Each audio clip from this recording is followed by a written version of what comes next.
आप सभी का स्वागत है। और मैं आज जैसा कि जानते हैं कि quick discussion on coordination chemistry लेकर आपके सामने आया हूँ। तो आज जो टॉपिक हम पढ़ रहे हैं ये इनऑर्गेनिक केमिस्ट्री का एक समझ सकते हैं बेसिक टॉपिक है। वैसे इनऑर्गेनिक केमिस्ट्री में तो कई टॉपिक पढ़े जाते हैं, लेकिन उसमें सबसे इम्पोर्टेंट टॉपिक सीएसआईआर के लिए ये माना जाता है, कोऑर्डिनेशन केमिस्ट्री, क्योंकि यहीं से आपकी एडवांस स्टडी शुरू हो जाती है। इसके पहले जितने भी टॉपिक आप पढ़ते हैं इनऑर्गेनिक केमिस्ट्री में, लोअर टाइप के एग्जाम के लिए तो अच्छा है, लेकिन इस एग्जाम के लिए हमारे ख्याल से आपकी असली इनऑर्गेनिक केमिस्ट्री की पढ़ाई यहीं से चलती है। लेकिन ये ध्यान रहे अगर आप सीएसआईआर का एग्जाम देने जा रहे हैं तो हमारा जो अपना एक्सपीरियंस कहता है, ऐसा नहीं है कि केवल आप कोऑर्डिनेशन केमिस्ट्री पढ़ेंगे तभी आपका हो पाएगा, या जो नहीं पढ़ेंगे उनका नहीं हो पाएगा। जो पिछले 2-3 साल का अगर आप सिनेरियो देखेंगे तो कोऑर्डिनेशन केमिस्ट्री से कुछ ऐसे सवाल उठाए जा रहे हैं जो बेसिक हैं या तो बहुत ज्यादा एडवांस हैं।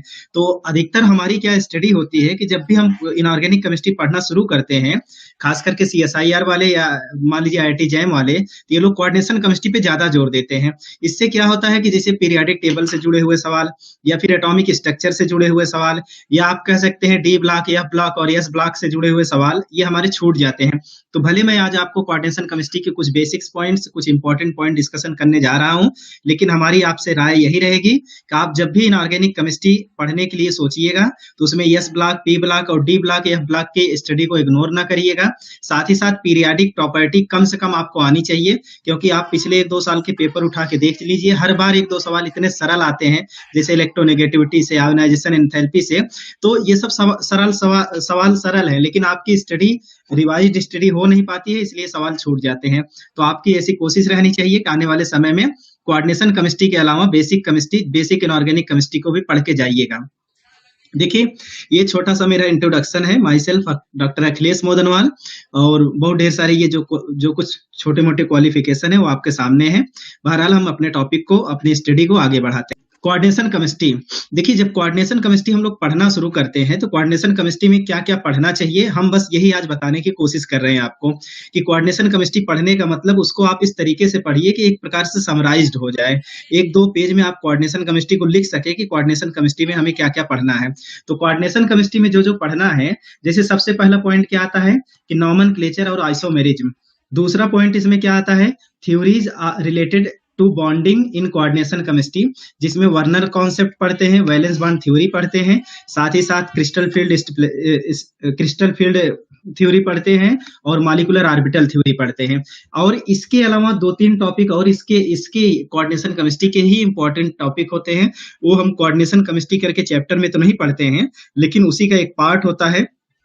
जैसे आगे बताया गया है कि रिलेटेड टॉपिक एक कोऑर्डिनेशन केमिस्ट्री में जो इलेक्ट्रॉनिक स्पेक्ट्रा होता है, जिसमें कलर्ड प्रॉपर्टी और बहुत ढेर सारे इलेक्ट्रॉनिक ट्रांजिशन से रिलेटेड प्रॉपर्टी होते हैं, ये सब पढ़ने हैं। मैग्नेटिक कैरेक्टर को ध्यान में रखना है। Higher and lower coordination chemistry को पढ़ना ना भूलिएगा। साथ ही साथ जो रिएक्शंस इसमें इन्वॉल्व होते हैं और कोऑर्डिनेशन केमिस्ट्री में, इसको भी ध्यान में रखिएगा। कोऑर्डिनेशन केमिस्ट्री की नॉलेज या इसकी बातें तब तक अधूरी है जब तक आपको ऑर्गेनोमेटेलिक कंपाउंड के बारे में ज्यादा जानकारी नहीं है। ऑर्गेनोमेटेलिक कंपाउंड आप जब पढ़ने लगते हैं तो उसका स्ट्रक्चर, बॉन्डिंग और उसकी सिंथेसिस कैसी होती है, उसके रिएक्शन मैकेनिज्म में कौन कौन से रिएक्शंस होते हैं और उसके क्या एप्लीकेशन है, कुछ इंपॉर्टेंट टॉपिक्स है, उसको भी आपको रिवाइज करना चाहिए। जैसे आइसोलोबल किसे कहते हैं, हेपेटिसिटी का मतलब क्या होता है, कैसे हम टिर इलेक्ट्रॉन रूल को अप्लाई करेंगे, कैसे हम निकालेंगे, इसका यूजेज क्या है। साथ ही साथ मेटल बॉन्डेड और क्वाड्रपोल बॉन्ड एटसेट्रा, इस बहुत ढेर सारे टर्म्स हैं, उसके बारे में आपको जानना है। बायो इनऑर्गेनिक केमिस्ट्री में इसका क्या एप्लीकेशन है, एटॉमिक टर्म सिंबल हम लोग कैसे निकालते हैं, ये सब भी कोऑर्डिनेशन केमिस्ट्री के पार्ट होने चाहिए। कहने का मतलब ये है कि जब कोऑर्डिनेशन केमिस्ट्री पढ़ने लगते हैं, ये अपने आप में 4-5-6 चैप्टर से बना हुआ एक ब्रांच है केमिस्ट्री की। लेकिन बेसिक कोऑर्डिनेशन केमिस्ट्री जो आज आपको पढ़नी है, उसमें नॉमेनक्लेचर एंड आइसोमेरिज्म, इसका क्या इंपॉर्टेंट रोल है, ये सब हमें जानना है। कौन कौन से थ्योरीज है जो बॉन्डिंग से रिलेटेड है, जैसे वर्नर कॉन्सेप्ट क्या कहता है, वैलेंस बॉन्ड थ्योरी का मतलब क्या समझते हैं यहाँ पर, और वैलेंस बॉन्ड थ्योरी इसकी क्या जरूरत पड़ती और ये किन किन बातों को बताना चाह रहा है। साथ ही साथ क्रिस्टल फील्ड थ्योरी क्या कहना चाह रहा है। इसके अलावा मॉलिक्यूलर ऑर्बिटल थ्योरी में कौन सी बातें इन्वॉल्व है। तो हमारा जो आज का टॉपिक मेनली कंसंट्रेटेड है वो इन्हीं सब चीजों पर है कि कि जो इम्पोर्टेंट पॉइंट्स यहाँ पर जितनी भी बातें आप देख रहे हैं, इनमें आपके एग्जाम के लिए जो जो इम्पोर्टेंट चीजें हैं हम बताने की कोशिश करेंगे, समझाने की कोशिश करेंगे, कुछ अच्छे एग्जाम्पल्स देने की कोशिश करेंगे, ताकि आपकी आने वाली स्टडी, आने वाला एग्जाम बेहतर हो सके। देखिए आज हमें जो जो कवर करना है, जैसे कुछ इंपॉर्टेंट पॉइंट्स है जो नॉमेनक्लेचर से रिलेटेड, आइसोमेरिज्म से रिलेटेड है, ये वर्नर्स थ्योरी है, ये आपका वैलेंस बॉन्ड थ्योरी से रिलेटेड है।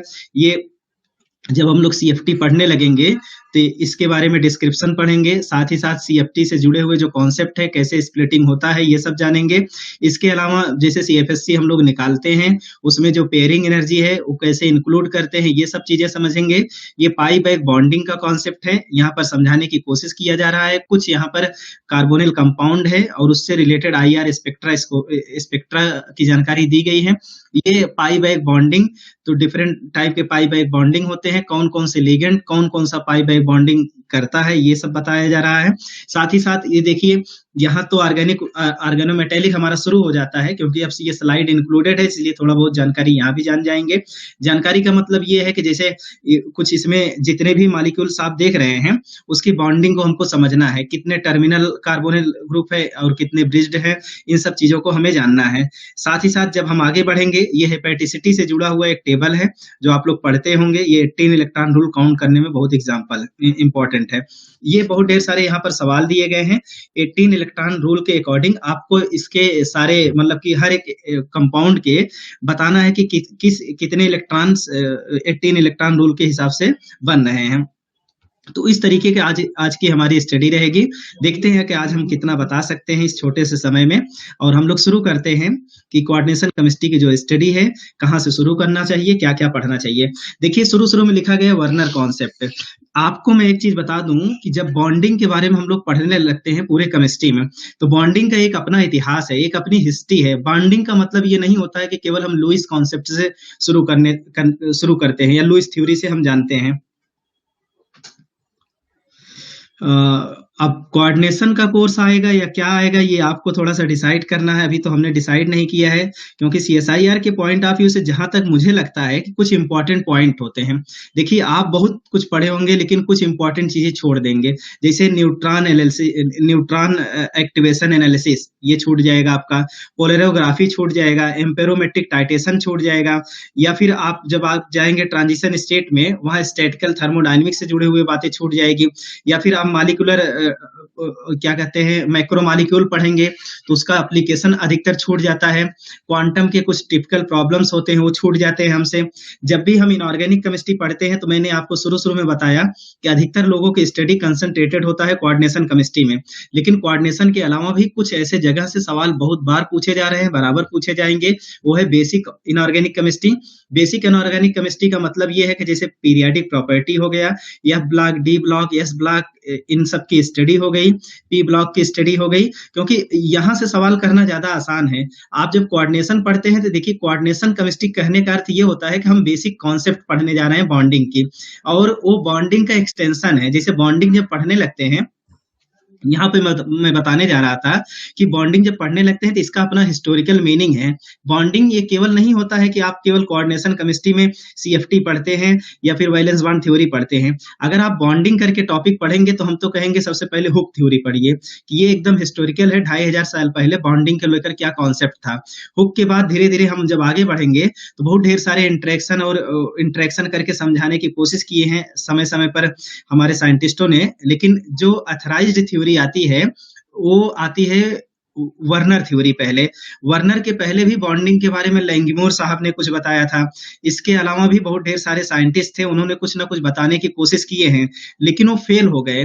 वर्नर साहब ये थ्योरी तब लेकर आते हैं जब इलेक्ट्रॉन के बारे में सही जानकारी हमको नहीं रहती है। जैसे आप जानते हैं जब वर्नर थ्योरी हम पढ़ने लगते हैं तो 3 बातें पढ़ते हैं।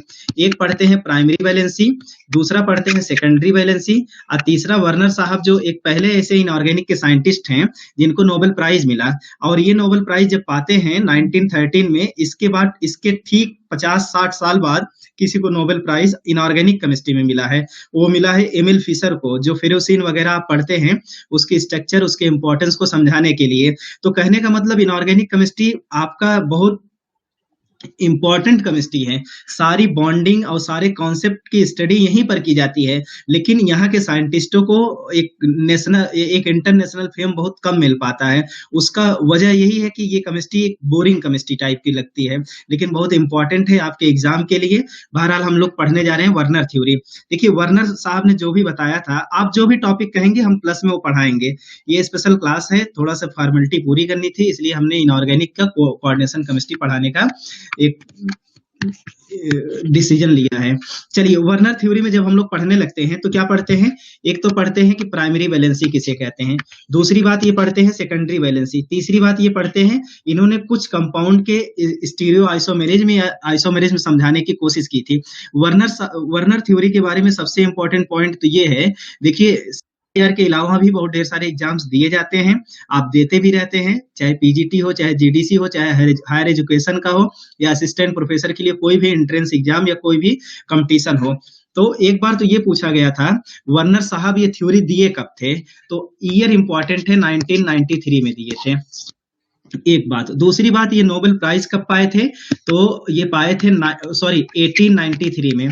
नोबेल प्राइज पाए थे 1913 में पाए थे। एक बात, दूसरी चीज वर्नर थ्योरी में क्या बताया गया था, यहाँ पर ये बताया गया था कि जितने भी कॉम्प्लेक्स आयन होते हैं या जो कोऑर्डिनेट कंपाउंड होते हैं उसमें दो प्रकार की वैलेंसी होती है, एक प्राइमरी वैलेंसी होती है, एक सेकेंडरी वैलेंसी होती है। तो ये वर्नर का कॉन्सेप्ट है, आगे चलकर क्योंकि एक एग्जाम्पल देकर हम लोग समझने की कोशिश यहाँ पे करेंगे। बहरहाल इसके पहले ये समझ लेते हैं कि जो वर्नर के अलावा वैलेंस बॉन्ड थ्योरी जब हम लोग इनऑर्गेनिक केमिस्ट्री में खास करके कोऑर्डिनेशन केमिस्ट्री में पढ़ने लगते हैं तो क्या क्या हमको पढ़ना चाहिए। देखिए वैलेंस बॉन्ड थ्योरी बेसिकली जब हम लोग कोवेलेंट बॉन्डिंग में पढ़ने लगते हैं तो वहां पर ये कहा गया था कि कोई भी कोवेलेंट बॉन्ड इसलिए बनता है क्योंकि दो half filled atomic orbital axial पर या पैरेलल पोजीशन पर ओवरलैप करते हैं, तब जाकर कोवेलेंट बॉन्ड बनता है। लेकिन यहाँ पर ये कहा गया है कि वैलेंस बॉन्ड थ्योरी के अकॉर्डिंग जो कोऑर्डिनेट बॉन्ड बनता है, कोऑर्डिनेट बॉन्ड बनने के लिए दो half filled atomic orbital overlap नहीं करते, बल्कि एक वैकेंट ऑर्बिटल और दूसरा फुलफिल्ड ऑर्बिटल। जो फुलफिल्ड ऑर्बिटल होता है वैकेंट ऑर्बिटल से जब एक्सियल पर ओवरलैप करता है तो सिग्मा बॉन्ड बनता है। अब सिग्मा बॉन्ड बनेगा, वैलेंस बॉन्ड थ्योरी हम लोग पढ़ रहे थे, वैलेंस बॉन्ड थ्योरी में वहां पर भी पढ़ा गया था कि कुछ जैसे बोरान हो गया, कार्बन हो गया, फास्फोरस हो गया, सल्फर हो गया, इन सब की वैलेंसी या हाइपर वैलेंसी समझाने के लिए केवल ये कॉन्सेप्ट पर्याप्त नहीं था, क्योंकि वैलेंस बॉन्ड थ्योरी में कहा गया था कि number of half filled orbital is equal to number of covalent bond formed by that atom. लेकिन बाद में चलकर पता चला कि जैसे कार्बन के पास दो हाफ फिल्ड ऑर्बिटल है लेकिन ये 4 बॉन्ड बनाता है, तो इसको प्रूफ करने के लिए हमें हाइब्रिडाइजेशन की जरूरत पड़ी।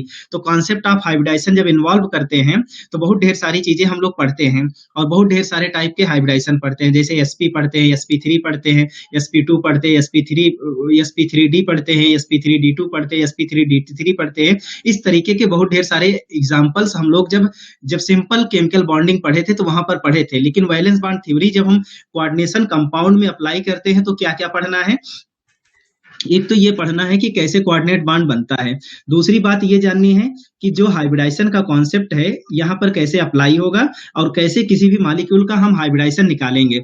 अगर हाइब्रिडाइजेशन निकालेंगे तो आप जानते हैं जितने भी कोऑर्डिनेशन कंपाउंड होते हैं अमूमन कुछ ही एक्सेप्शन होते हैं जो हायर कोऑर्डिनेशन नंबर वाले होते हैं और लोअर कोऑर्डिनेशन नंबर वाले होते हैं, नहीं तो हमारा जो कॉमन कोऑर्डिनेट कंपाउंड है उनकी जो कोऑर्डिनेशन नंबर होती है 4 होती है या 6 होती है। लेकिन इसके अलावा भी 2, 3, 4, 5 वाले भी होते हैं। इसके अलावा आप 6 से ज्यादा भी 7, 8, 9, 10, 11, 12 वाले भी होते हैं, लेकिन वो बहुत रेयर होते हैं। लेकिन उसके एग्जाम्पल्स हमको आने चाहिए और आप जब स्टडी करेंगे आगे की तो हमारे ख्याल से वो भी स्टडी आपकी हो जाएगी।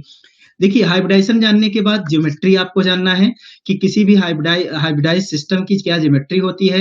अगर कोई ज्योमेट्री आपका दिया गया है तो उसका क्या हाइब्रिडाइजेशन होगा, साथ ही साथ कौन सा डी ऑर्बिटल इन्वॉल्व हो रहा है उस ज्योमेट्री में या उस हाइब्रिडाइज सिस्टम में, ये सब चीजें हम लोग यहाँ पे जानेंगे, कुछ एग्जाम्पल देकर आपको समझा देंगे। वैलेंस बॉन्ड थ्योरी में काफी कंपाउंड्स के मैग्नेटिक कैरेक्टर को डिसाइड या उसको वेरीफाई किया गया है। इसके अलावा इलेक्ट्रोन्यूट्रलिटी प्रिंसिपल क्या है, इसका भी मतलब हमको समझ में आना चाहिए। देखिए इलेक्ट्रोन्यूट्रलिटी प्रिंसिपल जानने के बाद बैक डोनेशन ऑफ इलेक्ट्रॉन, इस कॉन्सेप्ट को कैसे वैलेंस बॉन्ड थ्योरी के द्वारा प्रूफ किया जा रहा है, पाउलिंग साहब इसके लिए क्या कह रहे हैं, इन सब चीजों को हमें समझना है। इसके अलावा क्रिस्टल फील्ड स्टेबलाइजेशन एनर्जी, देखिए क्रिस्टल फील्ड थ्योरी ये थर्ड थ्योरी है। ये सिंपल बॉन्डिंग वाले चैप्टर में हम लोग नहीं पढ़ते हैं, लेकिन जब क्रिस्टल फील्ड थ्योरी पढ़ने लगते हैं तो क्या क्या पढ़ना है हमको। एक तो ये पढ़ना है कि स्प्लिटिंग कैसे होती है डी ऑर्बिटल की, और ये स्प्लिटिंग क्यों होती है।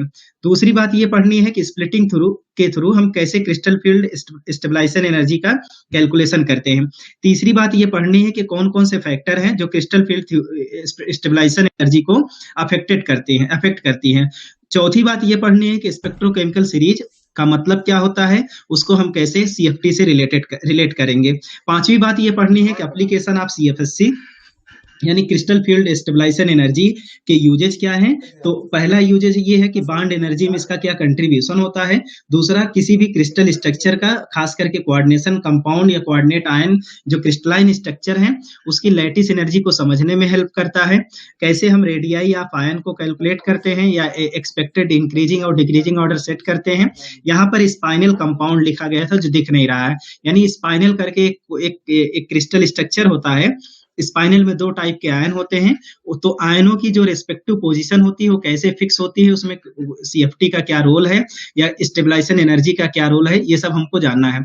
देखिए, जब हम लोग पढ़ने लगते हैं बॉन्डिंग इन केमिस्ट्री तो बहुत ढेर सारी चीजें पढ़ते हैं, लेकिन बॉन्डिंग इन जब कोऑर्डिनेट कंपाउंड पढ़ने लगते हैं तो पहली थ्योरी वर्नर थ्योरी पढ़ते हैं, इसके बाद वैलेंस बॉन्ड थ्योरी पढ़ते हैं, इसके बाद सीएफटी पढ़ते हैं और फिर मॉलिक्यूलर ऑर्बिटल थ्योरी पढ़ते हैं। देखिए, ये चार थ्योरी अपने आप में कैसे एक दूसरे से अलग है।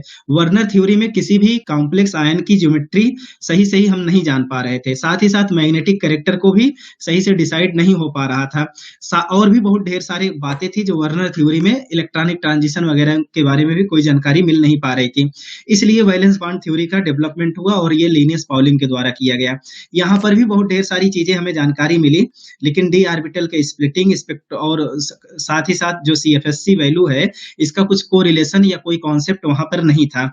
मॉलिक्यूलर ऑर्बिटल थ्योरी ये रिलेटेड होता है कि कैसे हम कोवेलेंट कंट्रीब्यूशन को हम बता पाएंगे कोऑर्डिनेट बॉन्ड में या कोई भी मेटल और लिगेंड के बीच जो बॉन्डिंग हो रही है। तो इन सब चीजों को यहाँ समझने के लिए जैसे एक चीज पढ़ते हैं नेफ्लॉगजेटिक इफेक्ट और पाई बैक बॉन्डिंग या pi bonding in coordinate compound या फिर कॉम्प्लेक्स आयन। तो पाई बॉन्डिंग यहाँ कई प्रकार के होते हैं, जैसे पी पाई डी पाई डी पाई पी पाई स्टार डी पाई और सिग्मा पाई स्टार। देखिए, यहाँ से आपके सवाल पूछे गए हैं CSIR में, और वहां तो बस सिंपल ये पूछा गया है कि जैसे मान लीजिए लिखा गया है कि डी पाई पाई स्टार, इसका कोई एक एग्जांपल दीजिए। कोई एग्जांपल दिया गया है तो पूछा गया है कि इसमें कौन सा पाई बॉन्डिंग ये वाला लिगेंड बनाता है, इस तरीके का सवाल। बाकी ये बॉन्ड एनर्जी, लैटिस एनर्जी और रेडियाई ऐसा तो मतलब है ही नहीं है कि आप कोऑर्डिनेशन केमिस्ट्री पढ़ें और ये इसके बारे में इसका एप्लीकेशन आपके लिए इंपॉर्टेंट ना हो। और भी बहुत ढेर सारे सीएफएससी से जुड़े हुए सवाल आपसे पूछे गए हैं, हाइब्रिडाइजेशन से जुड़े हुए सवाल पूछे गए हैं, वर्नर कॉन्सेप्ट से भी थ्योरी में सवाल पूछे गए हैं। अगर आप प्रीवियस ईयर के पेपर देखेंगे तो आपको इससे जुड़े हुए बहुत ढेर सारी बातें आपको समझ में आएगी। देखिए, कोऑर्डिनेशन केमिस्ट्री पढ़ने के बाद यहाँ पे जो नहीं लिखा गया है, जैसे एटॉमिक टर्म सिंबल आपको जानना चाहिए कि एटॉमिक टर्म सिंबल हम कैसे निकालते हैं, कैसे उसमें माइक्रोस्टेट निकालते हैं। ये सब एक इंपॉर्टेंट टॉपिक है जो कोऑर्डिनेशन केमिस्ट्री से जुड़ा होता है। हालांकि एटॉमिक टर्म सिंबल जब हम पढ़ते हैं तो ये पूरे केमिस्ट्री में किसी भी मेटल आयन छोड़िए, आप किसी भी नॉन मेटलिक सिस्टम के लिए भी टर्म सिंबल निकाल सकते हैं। उसके कुछ बेसिक रूल होते हैं, अगर वो आपको आता रहेगा तो बेहतर रहेगा।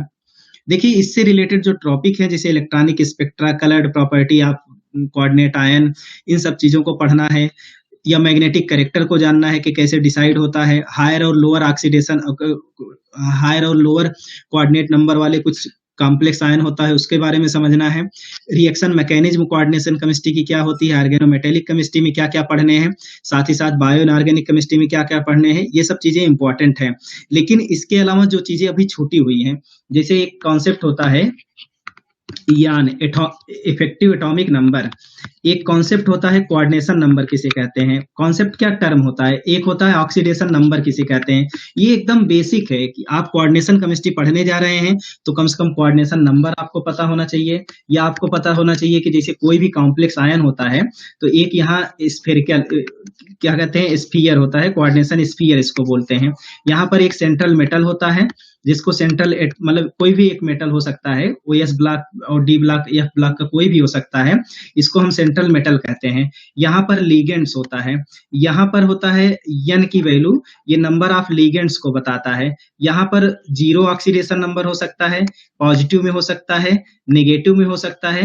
तो इन सबको और साथ ही साथ लिगेंड के ऑक्सीडेशन नंबर को काउंट करते हुए हम मेटल का ऑक्सीडेशन नंबर निकालते हैं। ये तो बेसिक रूल है और ये आप लोग कई जगहों पर केमिस्ट्री में पढ़ चुके हैं। तो किसी भी सिस्टम का ऑक्सीडेशन नंबर निकालना तो आपको आना ही चाहिए। 10 दिन एग्जाम बचे हैं तो ऑक्सीडेशन निकालना आपको आना चाहिए।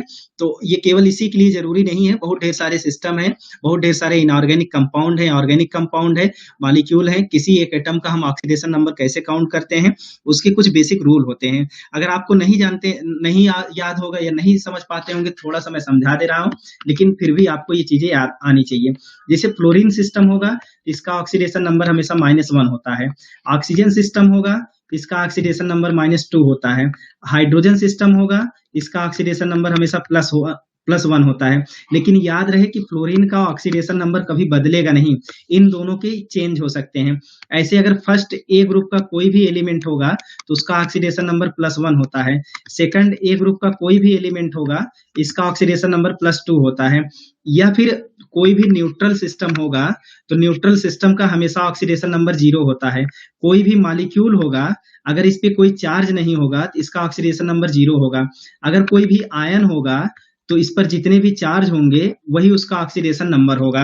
ये आपको एक प्रकार से याद करने वाली बात है कि अगर इतना याद रहेगा तो किसी भी सिस्टम का आप ऑक्सीडेशन नंबर या कुछ भी बता सकते हैं। जैसे फॉर एग्जांपल मैं कहूं कि ये Fe है और यहाँ F लिखा गया है, 6 है और इस पर चार्ज टोटल 3 माइनस है। तो अगर हम कहें कि ये एक मॉलिक्यूल है तो टोटल मॉलिक्यूल का ऑक्सीडेशन नंबर क्या है, -3 है। अगर हमें आयरन का ऑक्सीडेशन नंबर निकालना है तो जिसका भी निकालना है उसको हम X समझ लेंगे। हाँ, एकदम बेसिक कॉन्सेप्ट है, +3 ही आएगा, बस हम बता रहे हैं आपको। तो इसका X हो जाएगा। प्लस ये फ्लोरीन है, कितने फ्लोरीन है, 6 फ्लोरीन है और एक फ्लोरीन का ऑक्सीडेशन नंबर कितना होता है, -1 होता है। और इस तरीके से हम देखते हैं, यहाँ 6 से मल्टीप्लाई कर देते हैं तो x -6 बराबर -3 और इस तरीके से x बराबर +3। तो ये तो बेसिक बात है कि अगर आप कोऑर्डिनेशन केमिस्ट्री पढ़ रहे हैं तो कोऑर्डिनेशन केमिस्ट्री में जैसे कोई भी जब भी कोऑर्डिनेट कंपाउंड लिखा जाता है तो एक स्फीयर के अंदर लिखा जाता है। अब इस स्फीयर के अंदर एक सेंट्रल मेटल होगा और यहाँ लिगेंड्स होंगे। इनकी अलग अलग संख्या हो सकती है, 1 2 3 4 5 6 कुछ भी हो सकती है। और यहाँ पर कुछ चार्जेज रहते हैं, इसका ऑक्सीडेशन नंबर निकालना आपको आना चाहिए। बहुत ढेर सारे कंपाउंड होते हैं और हर एक कंपाउंड में एक सेंट्रल एटम होते हैं और हर एक सेंट्रल एटम का ऑक्सीडेशन नंबर आपको आना चाहिए, क्योंकि ये कई जगहों पर इंपॉर्टेंट है। जैसे आप हार्ड एसिड, सॉफ्ट एसिड पढ़ते हैं तो वहां पर भी आपको जानना चाहिए कि जितना ज्यादा पॉजिटिव चार्ज रहेगा उतना ज्यादा सॉफ्टनेस रहेगा। इसी तरीके से बहुत ढेर सारी जगहों पर ऑक्सीडेशन नंबर निकालने का एक अपना ही महत्व है। तो बहरहाल ये चीज हम नहीं पढ़ा रहे हैं, हम केवल बेसिक कोऑर्डिनेशन केमिस्ट्री आपको समझाने की कोशिश कर रहे हैं। दूसरी बात, जैसे कोऑर्डिनेशन नंबर निकालने की बात होती है तो कोऑर्डिनेशन नंबर निकालने के लिए आप हमेशा याद रखिएगा कि नंबर ऑफ लिगेंड्स पे कोऑर्डिनेशन नंबर नहीं डिपेंड होता है, बल्कि कोऑर्डिनेशन नंबर डिपेंड करता है कि इस लिगेंड की कितनी डेंसिटी है। अगर ये मोनोडेंटेट है, मोनोडेंटेट का मतलब ये हुआ कि जैसे कोई लिगेंड है, केवल एक लोन पेयर एक टाइम में डोनेट कर रहा है। बाइडेंटेट का मतलब ये हुआ कोई लिगेंड है, एक बार में 2 लोन पेयर इस मेटल को ये दे रहा है। ट्राइडेंटेट का मतलब कोई भी मेटल है और वो जो उसकी डेंसिटी 3 होने का मतलब ये हुआ कि जो लिगेंड है उसके पास 3 लोन पेयर 3 अलग अलग एटम पर होगा जो एक बार में इसको देगा। ऐसे डेंसिटी पढ़ते वक्त हम लोग टेट्राडेंटेट पढ़ते हैं। टेट्राडेंटेट का मतलब ये हुआ कोई भी लिगेंड अगर एक बार में 4 लोन पेयर इस मेटल को दे रहा है तो टेट्राडेंटेट। ऐसे हेक्साडेंटेट का एग्जांपल तो बहुत कॉमन है, आपको याद भी होगा, ईडीटीए। ईडीटीए हेक्साडेंटेट होता है, इसका मतलब ये हुआ कि वो जो लिगेंड होता है एक बार में 6 लोन पेयर इस मेटालिक सिस्टम को देता है, इसलिए इसको क्या बोलते हैं हम लोग, हेक्साडेंटेट बोलते हैं। तो जो लिगेंड की डेंसिटी उसके बेसिस पे हम लोग बताएंगे कि किसी भी सेंट्रल मेटल की कोऑर्डिनेशन नंबर क्या होता है। अच्छा, कोऑर्डिनेशन नंबर बेसिकली या सिंपली हम लोग कैसे बोलते हैं, कोऑर्डिनेशन नंबर का मतलब ये होता है कि कोई भी मेटल को या कोई भी कैटायन को कितने एनायन उसको चारों तरफ से घेरे हुए हैं, या कोई भी एनायन है उसको कितने कैटायन चारों तरफ से उसको घेरे हुए हैं। लेकिन कोऑर्डिनेशन केमिस्ट्री में कोऑर्डिनेशन नंबर का मतलब ये होता है कि जैसे अगर मान लीजिए मोनोडेंटेट सिस्टम है और यहाँ पर 6 है, तो अब इसका कोऑर्डिनेशन नंबर 6 हो जाएगा, यानी कोऑर्डिनेशन नंबर बराबर हो जाएगा denticity denticity into number of ligand. अब जैसे लिगेंड्स अगर मान लीजिए लिखा गया है ML3, अब ऐसे लिखा गया है, लेकिन ये एल की वैल्यू जो है, ये लिगेंड्स जो है बाइडेंटेट है। बाइडेंटेट का मतलब जैसे ग्लिक्सिनेटो हो गया, ऑक्सिलेटो हो गया, बहुत ढेर सारे ऐसे होते हैं बाइडेंटेट। बाइडेंटेट का मतलब 2 लोन पेयर एक साथ ये डोनेट कर सकता है ये सेंट्रल मेटल को। तब इसकी जो कोऑर्डिनेशन नंबर होगी क्या होगी, वो होगी 3 इंटू डेंटिसिटी 2 है तो बराबर 6 होगी। ये एकदम बेसिक चीजें हैं, हमारे ख्याल से ये आपको आता होगा, हमें बहुत ज्यादा बताने की जरूरत नहीं है। अगर नहीं भी आता होगा तो इतना कम समय है कि आप अगर इस पर फोकस होंगे तो आपका कोई विशेष फायदा नहीं होने वाला है इस एग्जाम में। बस बेसिक बातें ये थी कि कोऑर्डिनेशन नंबर, जब भी आपको क्या कहते हैं कोऑर्डिनेशन कंपाउंड आप पढ़िए तो कोऑर्डिनेशन नंबर को आपको जानना चाहिए, या ऑक्सीडेशन नंबर आपको आना चाहिए। इयान का मतलब होता है effective atomic number. Effective atomic number का मतलब ये हुआ, जैसे कोई भी मेटेलिक सिस्टम है, अब कोई भी मेटेलिक सिस्टम है जिसे जो कोऑर्डिनेशन सिस्टम हम लोग पढ़ते हैं, ये आपका क्या है, सेंट्रल मेटल है, और इसको ट्रीट किया जाता है एसिड। कैसा एसिड, लुईस एसिड। ये लुईस एसिड की तरह काम करेगा, और जो लिगेंड्स इसके चारों तरफ होते हैं वो लुईस बेस की तरह काम करेगा। यानी जो कोऑर्डिनेट कंपाउंड होता है या कोऑर्डिनेट आयन होता है या कॉम्प्लेक्स आयन होता है, ये एक प्रकार की ऐसी केमिस्ट्री है जो इस चीज को बताती है कि कैसे लुईस एसिड लुईस बेस से इंटरेक्ट हो रहा है। यानी आप कह सकते हैं कि ये एसिड बेस केमिस्ट्री है कोऑर्डिनेशन केमिस्ट्री। तो कोऑर्डिनेशन केमिस्ट्री में जो सेंट्रल मेटल होता है, इसका अपना एटॉमिक नंबर होता है। जैसे फॉर एग्जांपल अगर हम कह दिए निकिल है, और यहाँ पर हमने कह दिया CN है, ये लिख दिए 4 है, और टोटल इस पे चार्जेस 2 होता है। इफेक्टिव का मतलब इफेक्टिव एटॉमिक नंबर। देखिए एटॉमिक नंबर बराबर होता है नंबर ऑफ प्रोटॉन, लेकिन थोड़ी देर के लिए हम समझ लें कि नंबर ऑफ प्रोटॉन बराबर अगर नंबर ऑफ इलेक्ट्रॉन होता है तो एटॉमिक नंबर बराबर हम ये भी कह सकते हैं कि number of electron. Effective atomic number का मतलब ये हुआ कि इस सेंट्रल एटम के पास कुल नंबर ऑफ इलेक्ट्रॉन कितने हैं। तो जैसे ये निकिल है तो निकिल का एटॉमिक नंबर 28 होता है। अब ये 28 अगर एटॉमिक नंबर होता है तो 28 इलेक्ट्रॉन इसके पास होने चाहिए, और ये 6 यहाँ पर 4 लिगेंड्स हैं, और हर एक लिगेंड्स यहाँ पर मोनोडेंटेट है, यानी एक लोन पेयर ये लिगेंड्स इस मेटल को सिस्टम को दे रहा है। तो 4 लिगेंड्स हैं तो कितने लोन पेयर देगा, 4 लोन पेयर देगा। और एक लोन पेयर में कितने इलेक्ट्रॉन होते हैं, 2 इलेक्ट्रॉन होते हैं, तो लिखेंगे 4 इंटू 2। कभी कभी इसको भी ऐसे लिखा जाता है एटॉमिक नंबर प्लस, अब ये 4 का मतलब क्या हो गया, कोऑर्डिनेशन नंबर इंटू 2, अब प्लस और माइनस, अब यहाँ पर -2 है।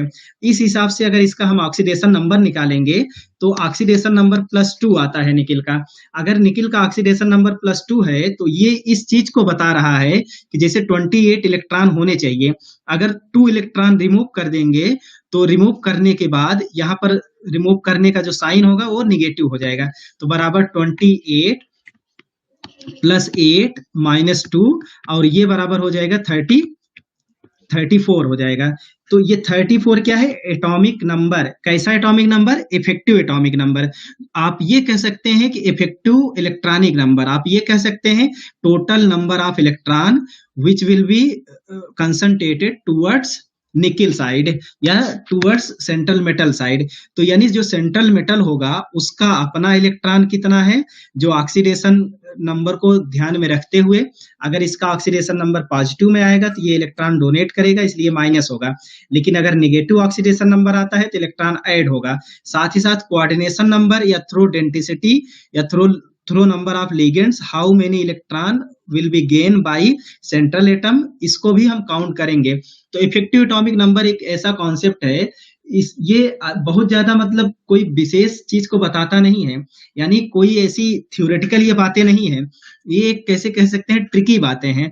इफेक्टिव एटॉमिक नंबर से ये समझा जाने लगा क्योंकि जब बहुत ढेर सारे कोऑर्डिनेशन कंपाउंड या बहुत ढेर सारे कोऑर्डिनेट आयन का स्टडी किया गया तो ये पाया गया कि कोई भी सेंट्रल एटम जब कॉम्प्लेक्स आयन बनाता है या कोऑर्डिनेट आयन बनाता है या कोऑर्डिनेट कंपाउंड बनाता है, तो कोऑर्डिनेट कंपाउंड बनाने के बाद उसमें बॉन्डिंग होगी, और बॉन्डिंग के थ्रू जब इलेक्ट्रॉन का उसके तरफ कंसंट्रेशन बढ़ेगा तो वो जो नंबर ऑफ इलेक्ट्रॉन है वो जिस भी पीरियड में होता है, उस पीरियड का जो नोबेल गैसेज होता है उसके पास जितने इलेक्ट्रॉन होते हैं लगभग उतने हो जाते हैं। जैसे यहाँ पर निकिल का इफेक्टिव एटॉमिक नंबर 34 आया, लेकिन ये बहुत ज्यादा स्टेबल कंपाउंड नहीं है। यानी कहने का मतलब ये 34 या 36 से जुड़ा हुआ है। आगे अगर हम दूसरे कंपाउंड की स्टडी करें, जैसे लिखा गया है आयरन लिखा गया है, अब यहाँ लिखा गया है CN6 और यहाँ पर चार्जेस हैं आपके 4 माइनस। आप जब इसकी स्टडी करेंगे तो आयरन आयरन का 26 होता है, एक CN 2 इलेक्ट्रॉन देता है तो 6 CN कितना देगा, 12 इलेक्ट्रॉन देगा। अब यहाँ पर जब कोऑर्डिनेशन नंबर निकालेंगे तो ऑक्सीडेशन नंबर निकालेंगे तो +2 हो जाएगा, इसलिए 2 इलेक्ट्रॉन हम यहाँ माइनस करेंगे। अब जब आप इसको पढ़ेंगे तो ये 36 होगा। यानी कोई भी कॉम्प्लेक्स आयन होगा, कोई भी कोऑर्डिनेट सिस्टम होगा, तो कोऑर्डिनेट सिस्टम में जो भी मेटल इन्वॉल्व है वो मेटल तब तक लिगेंड से जुड़ता रहेगा जब तक उस मेटल के पास टोटल नंबर ऑफ इलेक्ट्रॉन उस पीरियड में पाए जाने वाले नोबेल गैस के पास जितने इलेक्ट्रॉन होते हैं उसके बराबर नहीं हो जाता है। यानी जैसे आप जानते होंगे फर्स्ट पीरियड में नोबेल गैस क्या होता है, हीलियम।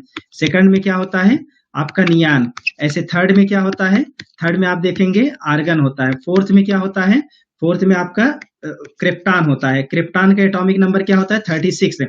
अब जैसे यहाँ पर आपके ट्रांजिशन एलिमेंट पाए जाते हैं, यहाँ पर कोई ट्रांजिशन एलिमेंट है नहीं, तो ये जो ट्रांजिशन एलिमेंट हैं ये जब भी कोऑर्डिनेट बॉन्ड बनाएंगे तो कोऑर्डिनेट आयन बनेगा या कोऑर्डिनेट कंपाउंड बनेगा, तो वो तब तक दूसरे लिगेंड से जुड़ता रहेगा जब तक इसका इलेक्ट्रॉनिक कॉन्फ़िगरेशन क्रिप्टॉन के जैसा हो नहीं जाता। कॉन्फ़िगरेशन ही नहीं बल्कि क्रिप्टॉन के पास जितने नंबर ऑफ इलेक्ट्रॉन है उतने नंबर ऑफ इलेक्ट्रॉन हो नहीं जाते हैं।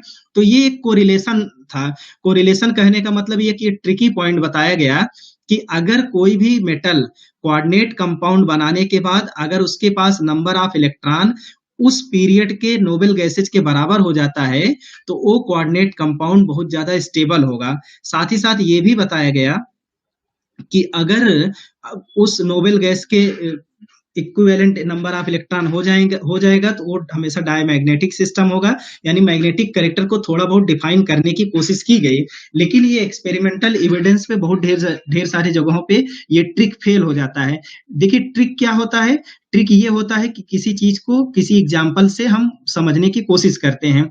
कॉन्सेप्ट या थ्योरी ये होती है कि आप एक्सपेरिमेंटल और थ्योरेटिकल एविडेंस के द्वारा डेप्थ में जाकर हाउ यानी कब क्यों कैसे और क्या इसका हम सवाल का जवाब ढूंढते हैं। यहाँ पर कब क्यों कैसे इसका कोई जवाब और कोई कॉन्सेप्ट रिलेटेड मतलब कोई इन सब सवालों का कोई जवाब नहीं है कि क्यों यही बन रहा है क्यों नहीं बन रहा है। ये कहने का मतलब एकदम सिंपल ट्रिकी चीज था जो बहुत ज्यादा इंपॉर्टेंट आपके एग्जाम के लिए नहीं है, लेकिन आप जानते हो कि कोई बिल्डिंग बनाने के लिए न्यू बनाना जरूरी है और न्यू आपकी मजबूत होनी चाहिए। तो न्यू मजबूत करने के लिए आपको करना क्या होगा कि जो कोऑर्डिनेशन कंपाउंड से जुड़े हुए टर्म होते हैं, टर्म क्या होते हैं कि कोऑर्डिनेशन स्फीयर किसे कहते हैं, ये कैटायनिक होता है, एनायनिक होता है और न्यूट्रल होता है। साथ ही साथ लिगेंड्स किसे कहते हैं, लिगेंड कितने टाइप के होते हैं, तो ऑन द बेसिस ऑफ डेंटिटिसिटी हम बोलते हैं कि monodentate, bidentate, tridentate, tetradentate, polydentate और हेक्साडेंटेट, एम्बीडेंटेट।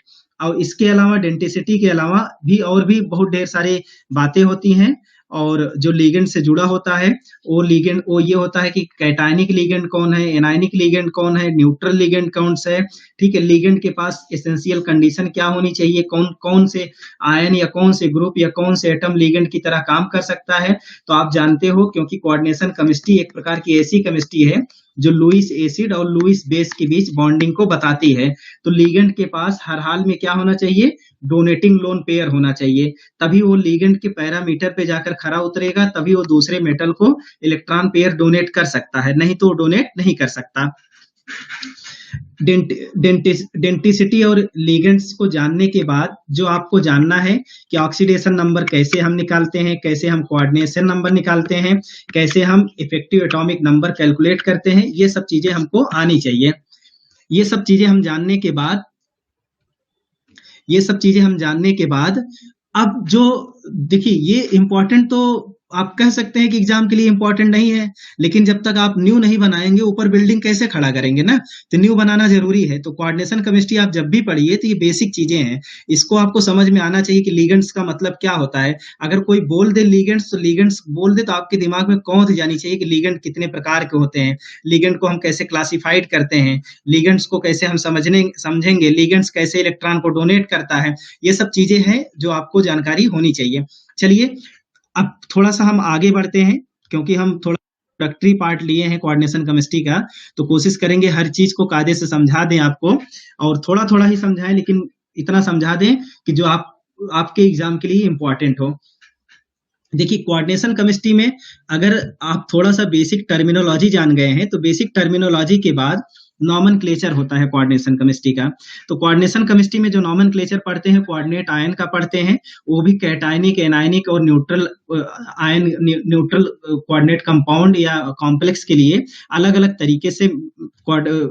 तरीके से हम रूलिंग बनाते हैं। और वो रूलिंग एकदम बेसिक है, जो इंटर से अब तक पढ़ रहे हैं। आपको आता रहेगा तो अच्छा है, नहीं आता है तो कोई बात नहीं है। देखिए आगे क्या पढ़ना है, आइसोमेरिज्म।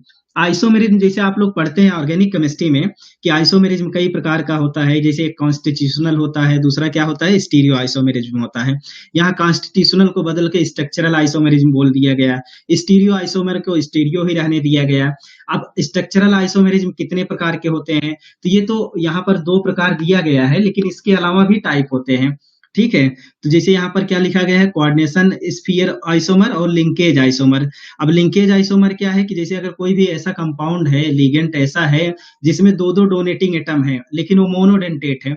अब अगर एक बार ए डोनेट कर रहा है, दूसरा ऐसा कोई कंपाउंड है जिसमें बी डोनेट कर रहा है, तो लिंकेज आइसोमेरिज्म। लिंकेज आइसोमेरिज्म का मतलब ये हुआ कि जैसे ये मेटल है, अब यहाँ कोई एक लिगेंड्स है, अब लिगेंड्स में ए बी सी ऐसे कुछ होंगे ना। मान लीजिए ए भी लोन पेयर रखा है और सी भी लोन पेयर है। अगर मेटल का लिंक जो है ए से होगा तो ये एक दूसरा कंपाउंड होगा, लेकिन अगर सेम मॉलिक्यूलर फार्मूला का दूसरा कंपाउंड हो जिसमें मेटल लिगेंड से जुड़ा है, ए से नहीं बल्कि सी से जुड़ा है, तो बोलेंगे लिंकेज आइसोमेरिज्म। इस तरीके से आयोनाइजेशन आइसोमेरिज्म होता है, या और भी आइसोमेरिज्म होते हैं जो ज्यादा इंपॉर्टेंट आपके एग्जाम के लिए नहीं है। यहाँ इंपॉर्टेंट है स्टीरियो आइसोमेरिज्म। स्टीरियो आइसोमेरिज्म खास करके ज्योमेट्रिकल आइसोमेरिज्म और ऑप्टिकल आइसोमेरिज्म। ऑप्टिकल आइसोमेरिज्म को आप जानते हैं, ऑप्टिकल आइसोमेरिज्म का मतलब ये हुआ कि कुछ आइसोमर यानी कुछ कोऑर्डिनेट आयन या कुछ कोऑर्डिनेट कंपाउंड ऐसे होते हैं जो प्लेन पोलराइज्ड लाइट को लेफ्ट या राइट घुमा देते हैं। तो ऐसी फिनोमिना को हम लोग क्या बोलते हैं, ऑप्टिकल आइसोमेरिज्म बोलते हैं। तो इंपॉर्टेंट बातें क्या है, ये सब तो आप लोग पढ़े ही होंगे, इसमें बताने की कोई जरूरत नहीं है। लेकिन यहाँ पर आप देखिए, ये जो सिस्टम है, अब ये अगर आप एग्जाम देने जा रहे हैं तो एग्जाम के जस्ट पहले याद करके जाइए। क्यों याद करके जाइए, क्योंकि जैसे ये MA6 है, MA5B है, MA4B है, ये ऑक्टाहेड्रल मॉलिक्यूल है। अब ऑक्टाहेड्रल मॉलिक्यूल में जानते हैं कि मेटल के पास कम से कम 6 लिगेंड्स होते हैं या 6 डेंटिसिटी होगी। अगर 6 लिगेंड्स एक जैसा है और मोनोडेंटेट है तो नंबर ऑफ स्टीरियो आइसोमर कितने होते हैं, 1। लेकिन अगर जो है इनेंशियोमेरिक पेयर ऑफ इनेंशियोमर निकालेंगे तो वो तो 0 ही होगा, क्योंकि जब स्टीरियो आइसोमर केवल एक ही टाइप का स्ट्रक्चर पॉसिबल है MA6 में, तो स्टीरियो आइसोमर कैसे बनेगा। अगर MA2B है, MA5B है, A का मतलब एक डिफरेंट टाइप का लिगेंड, B का मतलब दूसरे टाइप का लिगेंड। अगर 2 अलग अलग लिगेंड हैं और पहला लिगेंड जो उसका नंबर है 5 हो, दूसरे लिगेंड्स का जो नंबर है 1 है, इस टाइप का भी मॉलिक्यूल होगा तो वो स्टीरियो आइसोमेरिज्म का पार्ट नहीं हो सकता है, यानी वो ज्योमेट्रिकल आइसोमेरिज्म में और ऑप्टिकल आइसोमेरिज्म में परफॉर्म नहीं कर सकता है या उसकी स्टडी नहीं कर सकते हैं। इसलिए हम कह सकते हैं कि नंबर ऑफ स्टीरियो आइसोमर कितने होंगे, 1 होंगे। लेकिन जैसे MA4B2 है, MA4B2, तो इसमें नंबर ऑफ स्टीरियोमर 2 होंगे। अब जैसे कैसे 2 होंगे, तो आप जानते हैं कि अगर मान लीजिए कोऑर्डिनेशन नंबर 6 है तो ये 6 साइट होंगे जहां पर लिगेंड्स जुड़े होंगे या उसकी डेंटिसिटी जुड़ी होगी। अब यहाँ पर A है, यहाँ पर A है, यहाँ पर A है, यहाँ पर B है, B है, तब हम इसको क्या बोलेंगे कि ये ट्रांस टाइप का है। लेकिन एक दूसरा सिस्टम हो, जैसे मान लीजिए ये A है, ये A है, अब यहाँ बी है, यहाँ पर बी है और ये आपका ए है, तो ये थोड़ा सा डिफरेंट टाइप का यहाँ स्पेशियल अरेंजमेंट है जो लिगेंड का, इसलिए बोलेंगे कि ये वाला कंपाउंड अलग है। अब दोनों का मॉलिक्यूलर फार्मूला सेम होगा, एक ट्रांस होगा, दूसरा क्या होगा, सिस होगा। तो ऐसे कंपाउंड होता क्या है कि आप हर एक कंपाउंड का अगर आप स्टीरियो आइसोमर एग्जाम में बनाने लगेंगे तो आपके बहुत ढेर सारे समय लॉस हो जाएंगे। इतना समय नहीं रहता है कि कोई कितना भी धुरंधर हो। अब जैसे लिख दिया गया है MABCDEF, इस टाइप का कोई एक मॉलिक्यूल सेट कर दिया गया है, पूछा जा रहा है कितने स्टीरियो आइसोमर है। आप 30 स्टीरियो आइसोमर बना भी सकते हैं, लेकिन 30 स्टीरियो आइसोमर बनाने में 30 मिनट लग जाएगा। अब जबकि आपको 1 मिनट में आंसर देकर आगे बढ़ना है। तो दोस्तों हम इसके लिए बस यही एक बात कहेंगे, आप यहाँ से ट्रिक याद करिए। ट्रिक क्या याद करिए, जैसे MA6 टाइप का हो, MA5B टाइप का हो, MA4B2 टाइप का है, तो सब में कितने स्टीरियो आइसोमर होते हैं ये याद कर लीजिए। जैसे यहाँ पे लिखा गया है MA2BCDE, इसका मतलब ये है कि दो लिगेंड्स एक जैसे हैं, BCDE इसके अलावा 4 अलग अलग टाइप के लिगेंड्स हैं, तो टोटल स्टीरियो आइसोमर कितने बनेंगे, 15 बनेंगे, और टोटल इनेंसियोमर कितने बनेंगे, 6 बनेंगे। मैं इसलिए कह रहा हूं कि मुझे बहुत ज्यादा केमिस्ट्री आती थी, कल भी आती थी, ऐसा लगता है कि आज भी मुझे आता है, लेकिन हम भी जब एग्जाम देने जाते हैं कोई, तो हम वहां पर स्टीरियो आइसोमर बनाते नहीं हैं, हम इस टेबल को हमेशा याद करके जाते हैं। जैसे कल एग्जाम देना है तो आज इसको पढ़ लेते हैं, दिमाग में सेट कर लेते हैं, और सेट हो जाता है तो फिर जाके एग्जाम देते हैं। जैसे यहाँ पर लिखा गया है MAB, अब इसका मतलब ये है कि AB का मतलब ब्रैकेट है, यहाँ पर ये बाइडेंटेट लिगेंड है। अब ये 6 साइट होते हैं जहां पर मेटल लिगेंड्स आके जुड़ेंगे। अब ये A है और ये B है, इस टाइप से है, A है B है, ये इस टाइप से है, A है B है, ये इस टाइप से, यानी ये तीनों कैसे हैं, बाइडेंटेट हैं। अगर बाइडेंटेट हो और साथ ही साथ दोनों एंड पर अलग अलग एटम हो तो ये MAB3 लिखा जाएगा, और इसमें total number of stereo isomer कितने बनेंगे, 4 बनेंगे, और टोटल नंबर ऑफ इनेंसियोमेरिक पेयर कितने बनेंगे, 2 बनेंगे।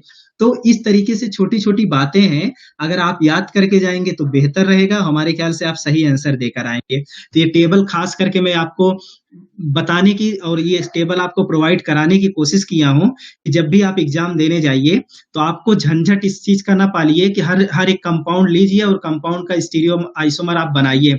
बना सकते हैं, ऐसा नहीं बना सकते हैं, नहीं आप नहीं बना सकते, ऐसा बात नहीं है, आप बना सकते हैं, लेकिन टाइम टेकन है। अगर इस टेबल को याद रखेंगे तो बहुत कम समय में आपको चीजें लर्न हो जाएगी, याद हो जाएगी, आप एग्जाम में जाकर हमेशा सही आंसर देकर आएंगे, क्योंकि आज तक तो मेरा सवाल इस तरीके से नहीं गलत हुआ, आपका भी नहीं गलत होगा।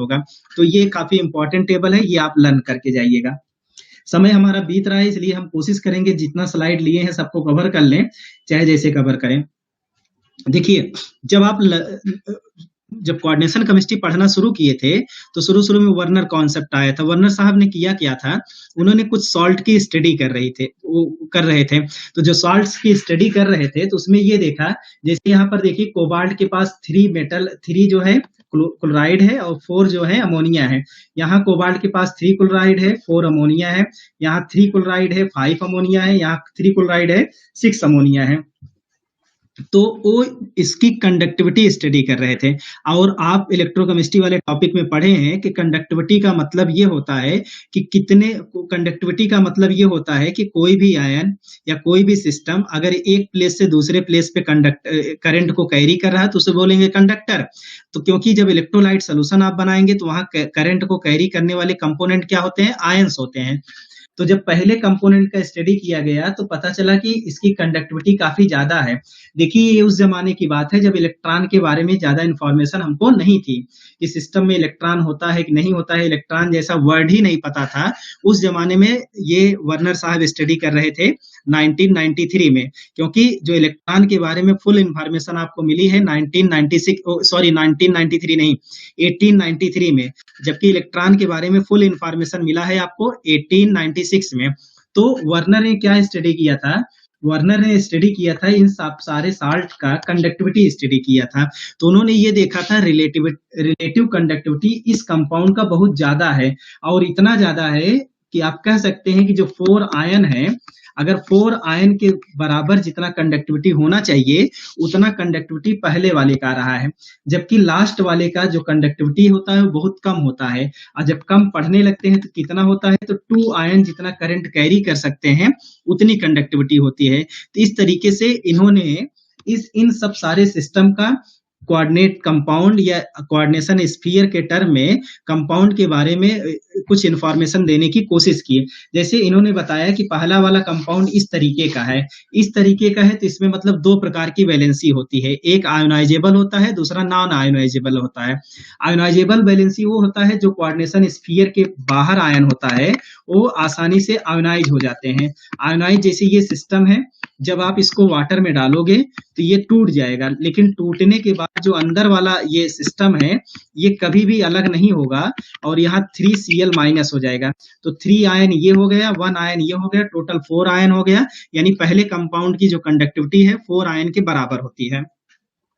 इस तरीके से देखा गया दूसरे कंपाउंड की कंडक्टिविटी 3 आयन के बराबर, तीसरे और चौथे आयन की कंडक्टिविटी 2 आयन के बराबर होती है। साथ ही साथ इन्होंने जब इसका स्पेक्ट्रा या कलर्ड प्रॉपर्टी का स्टडी किया तो उन्होंने ये पाया कि जो ट्रांस टाइप के मॉलिक्यूल थे उसका कलर जो है ग्रीन है, और जबकि सिस टाइप वाले मॉलिक्यूल का कलर क्या है, वायलेट है। तो कहने का अर्थ ये है, देखिए वर्नर क्या है, जड़ है, कोऑर्डिनेशन केमिस्ट्री का एकदम बेसिक पॉइंट है या बेसिक थ्योरी है। तो इसमें कभी कभी अगर मैं कहूँ कि आपसे सवाल में ये पूछ लिया जाए तो बहुत कम लोग बता पाएंगे कि ट्रांस वाले का कलर क्या होता है, पर्पल या ऑरेंज या ग्रीन या वायलेट, तो क्या होगा, ग्रीन होगा। सिस वाले का क्या होगा, वायलेट होगा। तो हमारे ख्याल से सबसे इंपॉर्टेंट बात ये है।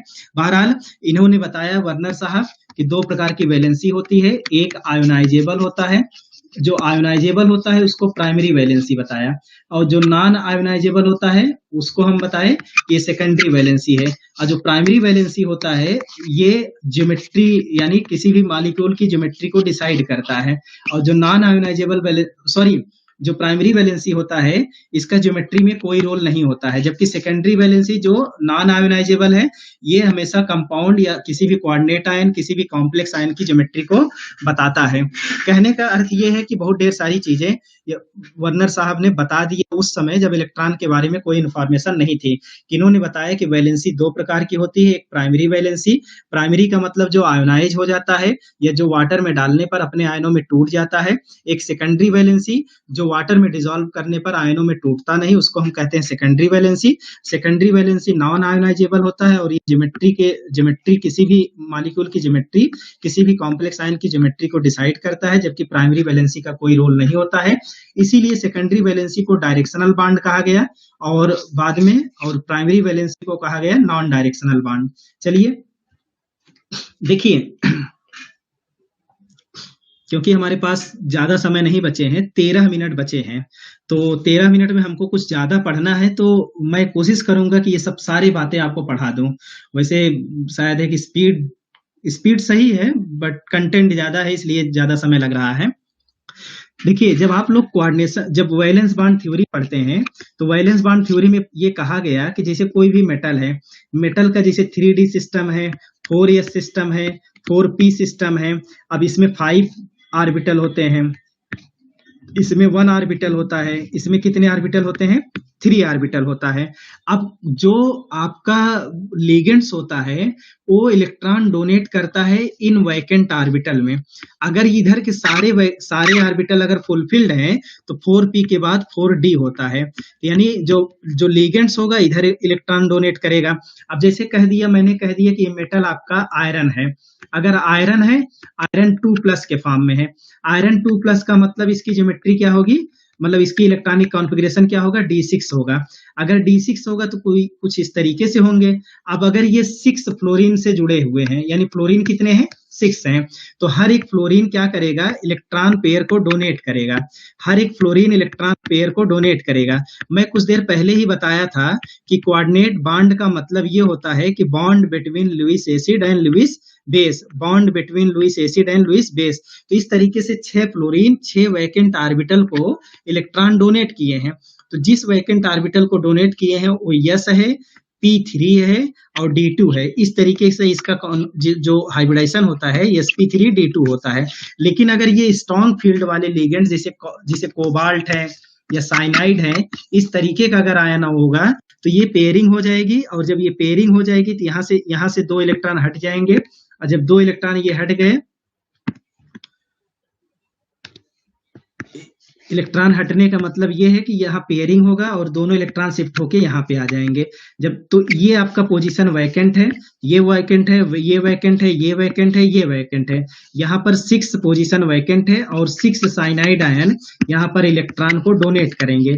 और इस तरीके से आप देखेंगे कि हाइब्रिडाइजेशन जो निकल के आएगा D2, यानी पहले D है और ये S है और ये P3 है।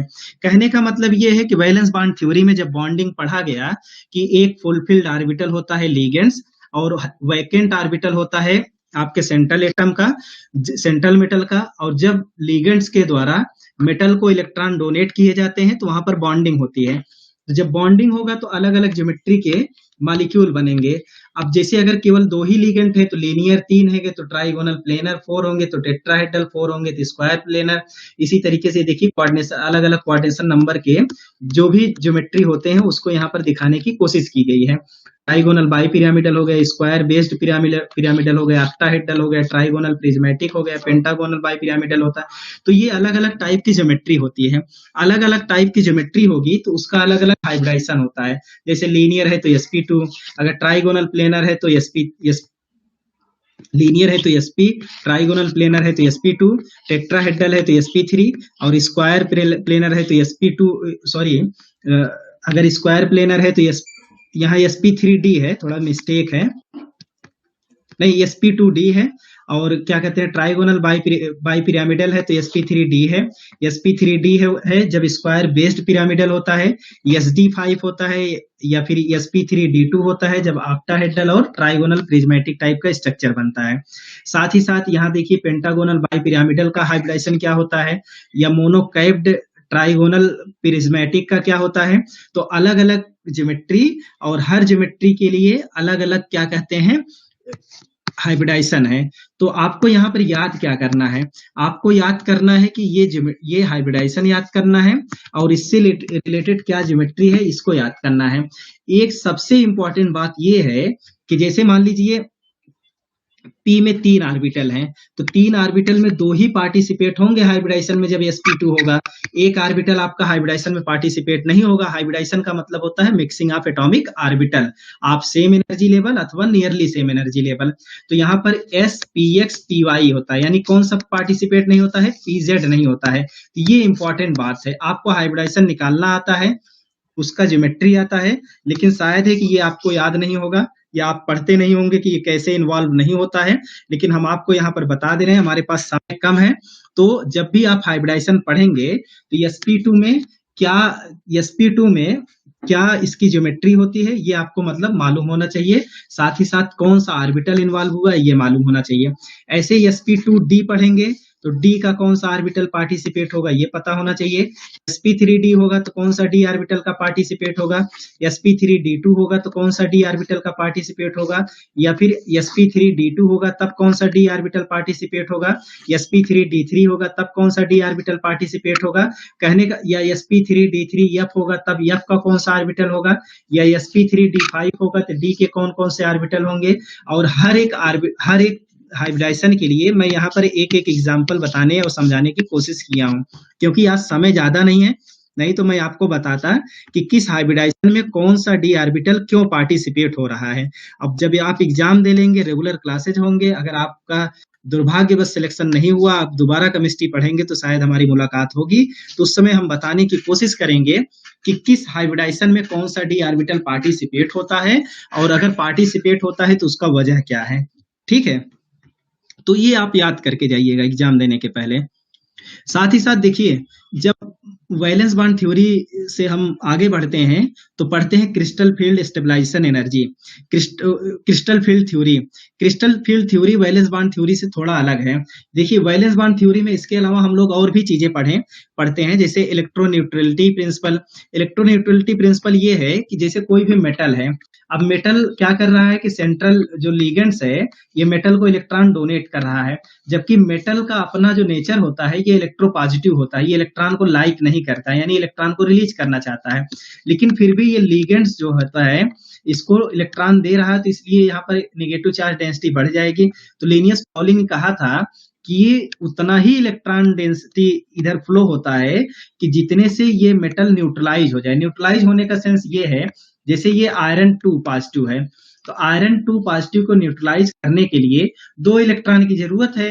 भले ये 6 लिगेंड्स के द्वारा इलेक्ट्रॉन आएगा, लेकिन ये कंप्लीट ट्रांसफर या कंप्लीट डोनेशन ऑफ इलेक्ट्रॉन नहीं होता है, पार्शियल डोनेशन होता है। जब पार्शियल डोनेशन होगा तो पार्शियल चार्जेज आएंगे, तो पार्शियल नेगेटिव चार्जेज ये 2 पॉजिटिव चार्ज को न्यूट्रल कर देते हैं, तब तक लाइगेशन होगा, नहीं तो लाइगेशन नहीं होगा। ऐसे कई टर्म्स हैं जो हम लोग यहाँ पर पढ़ते हैं, जो आने वाले समय में हम लोग जानने की कोशिश करेंगे। देखिए क्रिस्टल फील्ड इस थ्योरी जब पढ़ने लगते हैं तो वहां पर ये कहा गया क्रिस्टल फील्ड थ्योरी के अकॉर्डिंग कि कोई भी मेटल सिस्टम, मतलब ये एक प्रकार का आयनिक इंटरेक्शन है कि कोई भी मेटल सिस्टम है और कोई भी जो लिगेंड्स है, लिगेंड्स एक प्रकार का क्या करता है, इलेक्ट्रॉन डोनेट करता है। और जब इलेक्ट्रॉन डोनेट करता है मेटल को, तो आप जानते हैं कि मेटल भले इसको चाहिए इलेक्ट्रॉन या इस पर पॉजिटिव चार्ज है, लेकिन इसके भी डी ऑर्बिटल में इलेक्ट्रॉन होते हैं। और ये जो डी ऑर्बिटल में इलेक्ट्रॉन होते हैं, जब कोई लिगेंड्स इसको इलेक्ट्रॉन देने लगता है तो इसके डी ऑर्बिटल इलेक्ट्रॉन को हम कहते हैं मेटल इलेक्ट्रॉन, और ये लिगेंड्स के इलेक्ट्रॉन हैं, ये दोनों जब इंटरेक्ट करेंगे तो ये जो इंटरेक्शन फोर्स होगा ये एक प्रकार का रिपल्सन फोर्स होगा। और रिपल्सन फोर्स की वजह से अब क्या होगा कि इस सिस्टम की एनर्जी बढ़ जाएगी, और जब सिस्टम की एनर्जी बढ़ जाएगी तो उसी चीज को समझाने की कोशिश क्रिस्टल फील्ड थ्योरी में की गई है। देखिए क्रिस्टल फील्ड थ्योरी में क्या कहा गया, जैसे कोई मान लीजिए कोई फ्री मेटल आयन है, अगर फ्री मेटल आयन है तो 5 ये डी ऑर्बिटल है। जब ये लिगेंड से इंटरेक्ट होता है तो इसके सारे डी ऑर्बिटल के इलेक्ट्रॉन की एनर्जी बढ़ जाती है। क्यों बढ़ जाती है? अब जाहिर सी बात है, बढ़ती इसलिए है, अभी कुछ देर पहले ये हमने बताया है कि मेटल है, मेटल के ये जो डी इलेक्ट्रॉन है, जब ये लिगेंड के इलेक्ट्रॉन से इंटरेक्ट होंगे तो ये इस पूरे सिस्टम के यानी डी इलेक्ट्रॉन की एनर्जी बढ़ जाएगी। क्यों बढ़ जाएगी? क्योंकि इलेक्ट्रॉन और इलेक्ट्रॉन के फोर्स के बीच जो फोर्स होता है रिपल्सन टाइप का होता है। और जब भी रिपल्सन फोर्स होता है तो आप जानते हैं सिस्टम की एनर्जी क्या होती है, बढ़ती है। और जब सिस्टम की एनर्जी बढ़ती है तो सिस्टम की एनर्जी यहाँ पर आकर सेट हो जाती है। देखिए ये फ्री मेटल आयन है, इंटरेक्शन के बाद इनकी एनर्जी ये हो गई। लेकिन अब आगे चलकर बात ये बताई गई, जो लिगेंड्स हैं, अब जैसे 3 डायरेक्शन होते हैं, एक्स वाई जेड, ये 3 एक्सिस होते हैं। अगर जब हम डी ऑर्बिटल की स्टडी करते हैं, जैसे ये डी एक्स वाई है, डी वाई जेड है, और ये एक्स जेड है, ये डी जेड स्क्वायर है, ये d x square y square है। कहने का मतलब ये है कि अगर कोई भी सिस्टम हो, अगर मान लीजिए एक क्यूब है, ठीक है, मेटल को ये माना गया कि मेटल के डी ऑर्बिटल एक क्यूब में सेट है।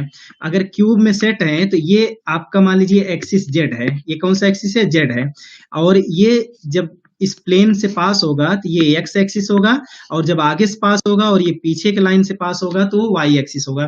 कहने का अर्थ ये है कि जैसे कोई भी अगर क्यूबिक सिस्टम होगा, अगर क्यूबिक सिस्टम के हर एक फेस को हम बोलें कि इधर से एक एक्सिस पास हो रही है, इधर से क्या पास हो रही है, एक एक्सिस पास हो रही है, तो ये एक्स वाई जेड 3 एक्सिस पर इसके 6 फेसेस होंगे।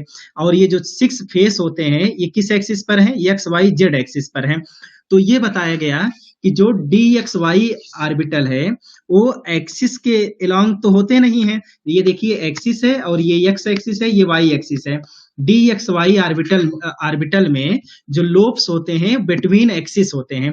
जब बिटवीन एक्सिस होंगे तो आपका जो लोब होता है ये एज सेंटर, यानी आप इमेजिन करिए जैसे आप जिस रूम में बैठे हैं उस रूम में 3 एक्सिस हैं, और तीनों एक्सिस होते हैं फेस से पास हो रहे हैं, ऐसे पास हो रहा है, ऐसे पास हो रहा है और ऐसे पास हो रहा है।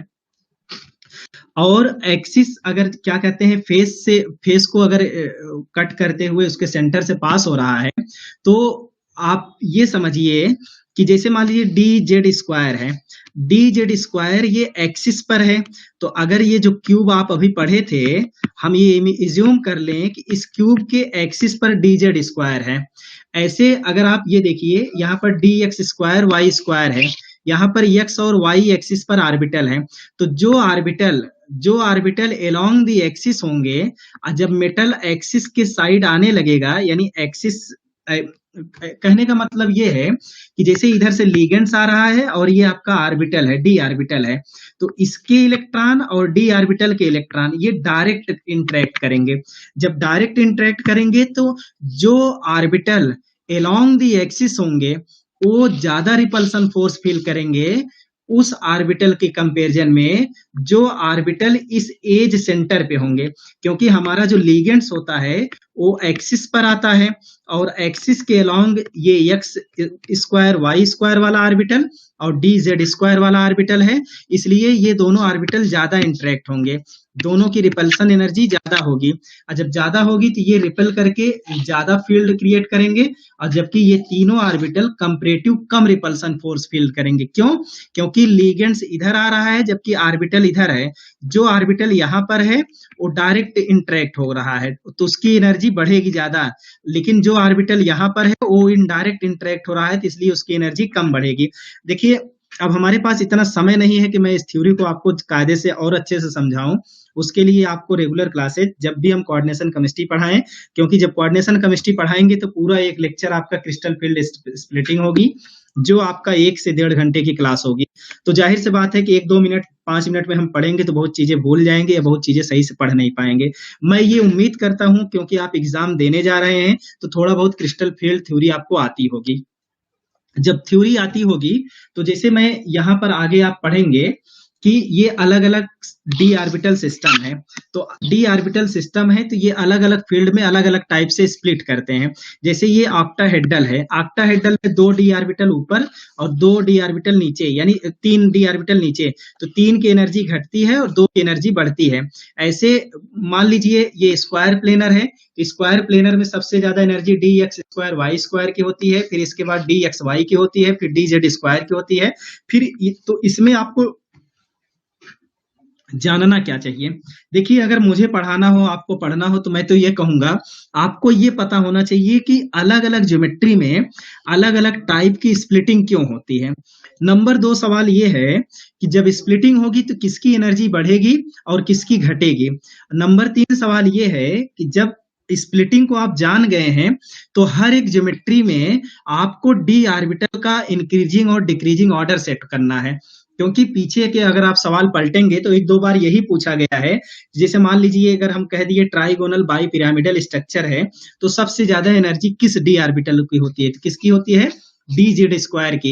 फिर ये जो है डिजेनरेट सिस्टम है जिसमें d x square y square की ज्यादा उसके बराबर, दोनों की बराबर होती है। फिर कौन सा है? डी एक्स जेड और वाई जेड है, इन दोनों की एनर्जी आपस में बराबर होती है। तो ये इंक्रीजिंग ऑर्डर में आपको सेट करना आना चाहिए, जैसे ये ज्यादा एनर्जी की है, इससे कम ये है, इससे कम ये है और ये दोनों इक्वल है, तो इस तरीके का सब आप ऑर्डर बना लीजिएगा। मतलब कि हर एक ज्योमेट्री का आप अपने कॉपी पे लिखिएगा कि किस सिस्टम की एनर्जी ज्यादा होती है, किस सिस्टम की कम होती है, सबसे कम किसकी होती है, सबसे ज्यादा किसकी होती है, किन किन ऑर्बिटल की एनर्जी बराबर होती है। आप हर ज्योमेट्री के लिए लिखेंगे तो ये आपके लिए बहुत फायदेमंद रहेगा। सीएसआईआर में फंसेगा नहीं, सीएसआईआर में आएगा तो आपके गेट के एग्जाम में आ जाएगा, नहीं गेट के एग्जाम में आएगा तो कभी ना कभी कोई ना कोई नौकरी के लिए एग्जाम देंगे तो वहां पूछा जाएगा। तो यहाँ पर ये बताया गया कि कौन कौन से फैक्टर हैं। अब जैसे क्रिस्टल फील्ड स्टेबलाइजेशन एनर्जी पढ़ते हैं, वो स्टेबलाइजेशन एनर्जी का मतलब ये हुआ कि इन दोनों में जितना एनर्जी गैप होगा उसी को बोलेंगे हम लोग CFSC। तो ये गैप अगर ज्यादा होगा तो सिस्टम ज्यादा स्टेबल होगा, गैप ये अगर कम होगा तो सिस्टम कम स्टेबल होगा। और ये गैप बढ़ाने के लिए कौन कौन फैक्टर अफेक्ट करते हैं? तो नेचर ऑफ मेटल आयन, यानी अगर 5D का है तो ज्यादा स्प्लिटिंग करेगा, 4D का उससे कम करेगा। ये देखिए यहाँ पर बनाया गया है, 5D का है तो ज्यादा, 4D का है तो उससे कम, 3D सीरीज का है तो उससे भी कम करेगा। यानी third transition series, fourth transition series, मतलब थर्ड पीरियड के ट्रांजिशन सीरीज जिसको हम फर्स्ट ट्रांजिशन सीरीज कहते हैं, फिर सेकंड ट्रांजिशन सीरीज और थर्ड ट्रांजिशन सीरीज वाले ज्यादा स्प्लिटिंग करते हैं, देन सेकंड देन फर्स्ट। क्यों करते हैं बाद में बताएंगे। मेटल ऑक्सीडेशन नंबर, देखिए ऑक्सीडेशन नंबर अगर ज्यादा होगा तो स्प्लिटिंग ज्यादा होगी। Arrangement of ligands around the metal, यानी अगर 6 लिगेंड्स है तो ज्यादा स्प्लिटिंग होगी, अगर 4 लिगेंड्स है उसके कंपैरिजन में जितना नंबर ऑफ लिगेंड्स होंगे उतनी ज्यादा एनर्जी बढ़ेगी और उतना ज्यादा स्प्लिटिंग होगा। कोऑर्डिनेशन नंबर ऑफ मेटल, यही चीज रिलेटेड है। Nature of ligands surrounding the metal, देखिए ये स्पेक्ट्रोकेमिकल सीरीज है। अगर आयोडीन है तो इसकी स्प्लिटिंग एनर्जी सबसे कम होती है, मतलब ये स्प्लिटिंग सबसे कम कॉज करेगा, जबकि ये कार्बोनिल कंपाउंड है, ये स्प्लिटिंग ज्यादा कॉज करता है। तो आप ऐसे याद कर सकते हैं कि जो ज्यादा इलेक्ट्रोनेगेटिव वाले सिस्टम है वो स्प्लिटिंग कम काज करते हैं। देन इधर देखिए सल्फर, यहाँ पर क्या आ गया, ऑक्सीजन, फिर ऑक्सीजन उससे कम इलेक्ट्रोनेगेटिविटी है तो ये ज्यादा स्प्लिटिंग कॉज करता है। फिर उससे कम इलेक्ट्रोनेगेटिविटी नाइट्रोजन की होती है तो ये और ज्यादा कॉज करेगा। फिर कार्बन की सबसे कम इलेक्ट्रोनेगेटिविटी होती है तो ये स्प्लिटिंग ज्यादा कॉज करते हैं। यानी जो लेस इलेक्ट्रोनेगेटिव वाले सिस्टम होते हैं वो स्प्लिटिंग ज्यादा कॉज करते हैं। तो ये आने वाले समय में हम लोग स्टडी करेंगे। ये नेफ्लॉक्जेटिक सीरीज है, जो किसी भी कोऑर्डिनेट बॉन्ड में कितनी कोवेलेंट बॉन्डिंग है बियॉन्ड द आयनिक बॉन्डिंग, उसको समझाने के लिए इस सीरीज का हम इस्तेमाल करते हैं, जो एमओटी में पढ़ते हैं। अब इतना समय नहीं है कि हम इन सब चीजों को डिस्कस करें। यहाँ पर सीएफएससी वैल्यू कैसे निकाला जाता है ये सब चीजें समझाया गया है, आपको ये निकालना आता होगा। पेयरिंग एनर्जी का मतलब ये हुआ कि जैसे यहाँ पर पेयरिंग एनर्जी का मतलब ये हुआ कि जैसे ये D4 सिस्टम है, ये Eg है, मतलब T2G और 4 है, ये Eg है। तो Eg से एक इलेक्ट्रॉन इसमें आया है इसलिए 1 पेयरिंग एनर्जी। अब यहाँ पर देखेंगे उसके नीचे वाले में 2 इलेक्ट्रॉन आया है इसलिए 2, यानी 2 इलेक्ट्रॉन जंप करके इसमें आ गए हैं इसलिए 2 पेयरिंग एनर्जी। कभी भी 3 पेयरिंग एनर्जी नहीं होता है। जैसे यहाँ D6 सिस्टम है, जैसे ये सिस्टम है, ये ऐसे है। अब 6 है तो ये इस तरीके से होगा। तो अब अगर ऐसा सिस्टम होगा तो आप याद करिए, अगर मान लीजिए पेयरिंग ना होता तो ये कैसे होते,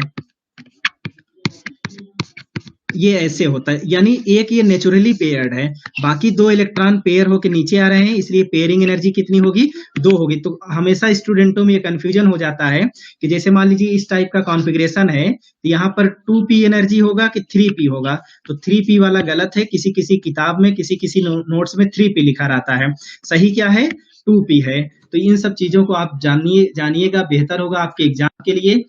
देखिए यहाँ पर बैक बॉन्डिंग है, उसके कुछ एग्जाम्पल दिए गए हैं। बैक बॉन्डिंग क्या होता है, जैसे ये मान लीजिए कार्बोनिल कंपाउंड है, तो कार्बोनिल कंपाउंड क्योंकि ये लिगेंड है, ये इलेक्ट्रॉन दे रहा है किसको, मेटल सिस्टम को, तो ये कौन सा बॉन्ड बनेगा, सिग्मा। लेकिन इसका जो ये कार्बोनिल का है, ये जो पाई बॉन्ड है, तो पाई एंटी बॉन्ड, ये ऑर्बिटल पाई एंटी बॉन्ड है। पाई एंटी बॉन्डिंग का मतलब एक साइड पॉजिटिव और इधर क्या होगा, नेगेटिव, इस तरीके का होगा। तो देखिए ये जो है डार्क है और ये लाइट है, ये लाइट कलर का, ये डार्क कलर का। तो हमारा जो एंटी बॉन्डिंग ऑर्बिटल होता है कार्बोनिल का कुछ इस तरीके से होता है, और जो डी ऑर्बिटल सिस्टम होता है कुछ इस तरीके से होता है। अब हम यहाँ पर देखते हैं कि मेटल, क्योंकि ये कार्बोनिल कंपाउंड मेटल को इलेक्ट्रॉन दिया है, यहाँ पर इलेक्ट्रॉन डेंसिटी ज्यादा हुई है, तो ये इलेक्ट्रॉन डेंसिटी मेटल है रिलीज करना चाहेगा, तो ये रिलीज कैसे करता है, पाई बैक बॉन्डिंग के द्वारा। तो पाई बैक बॉन्डिंग भी काफी इंपॉर्टेंट कॉन्सेप्ट है, वो आपको आना चाहिए। और ये पाई बैक बॉन्डिंग अगर होगा तो कैसे वो IR स्पेक्ट्रा से प्रूफ होगा, ये कई एग्जाम्पल हैं। अगर आप समझ सकते हैं तो समझ लीजिए, नहीं तो ये सब आपके एग्जाम के लिए, इसका अगर वैल्यू ही याद होगा तो बहुत इंपॉर्टेंट है। ये एल्कीन है, एल्कीन कैसे ये पाई डोनेशन हो रहा है, और यहाँ पर ये कैसे पाई बैक बॉन्डिंग बनाएगा, ये सब चीजें इस स्लाइड में दिखाया गया है। देखिए अलग अलग टाइप के पाई बॉन्ड होते हैं जो मेटल और लिगेंड्स के बीच होते हैं, उसका ये क्लासिफिकेशन है। पी पाई डी पाई किसे कहते हैं, या डी पाई किसे कहते हैं, डी पाई पाई स्टार किसे कहते हैं, या डी पाई पाई सिग्मा स्टार किसे कहते हैं। सबके एक एक एग्जाम्पल कम से कम आप याद रखिएगा। और इसमें क्या होता है, यहाँ पर समझाया गया है कि donation of electron from p orbital to ligand, filled p orbital to empty d orbital. यानी पी पाई डी पाई किसे कहते हैं, जब पी ऑर्बिटल, जो फुलफिल्ड पी ऑर्बिटल है लिगेंड्स का, अगर डी ऑर्बिटल में इलेक्ट्रॉन वैकेंट डी ऑर्बिटल में दिए जाएंगे तो उसको हम कहेंगे कि p pi d pi type का। तो अलग अलग टाइप है, क्योंकि आपको ये मिल जाएगा कॉपी, तो आप उसको याद कर लीजिएगा।